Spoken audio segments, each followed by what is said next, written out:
Hi, everybody. So this topic is our first major topic, and that is, of course, colonization of the New World. This is kind of where our story starts, other than learning about Native American cultures.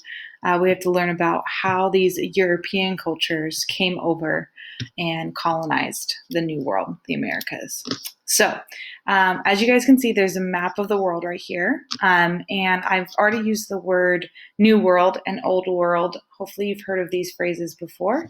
The Old World is referring to Europe and Asia and Africa.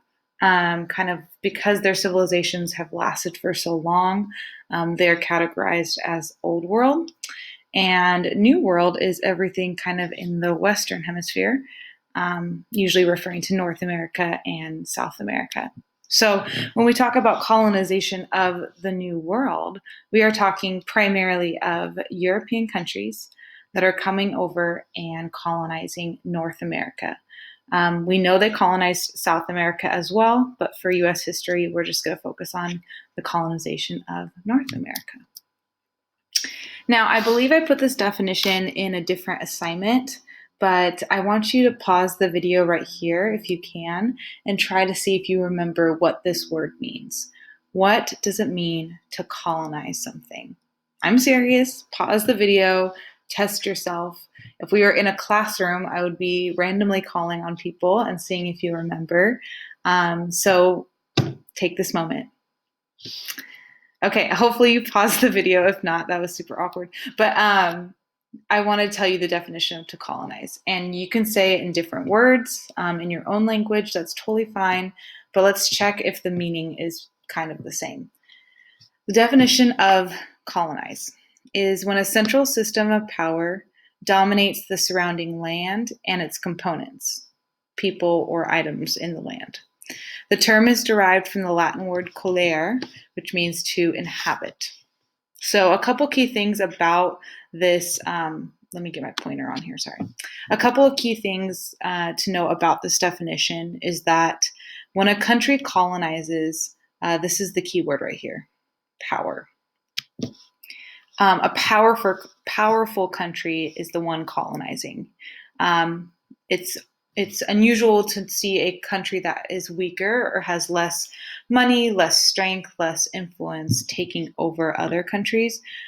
Usually when colonization is occurring, it's a more powerful area conquering a less powerful area.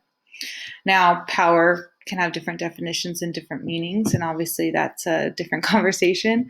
But for this, colonization is when a central system of power, a powerful country, dominates a certain land and the stuff in the land.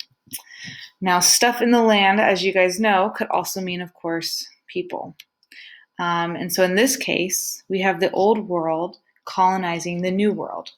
And as you already know from previous assignments, and you already knew this most likely, is that in the new world, people are there.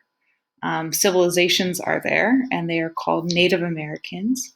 And so when Spain and when France and when England come over into the New World, they're going to take these people over. And obviously there's going to be different responses to that, but there's going to be, a lot of situations we'll talk about. So these two questions right here, we will actually have like a flip grid discussion or a Canvas discussion, but feel free to pause the video as well here and to ask yourself these two questions. Based on the definition, why would a country want to colonize? And what are the repercussions or consequences of colonizing a land that is already inhabited? So again, I'm going to end the video here. Please dwell on these two questions and then write your responses in the discussion, and then I'll continue with a different video. Thanks.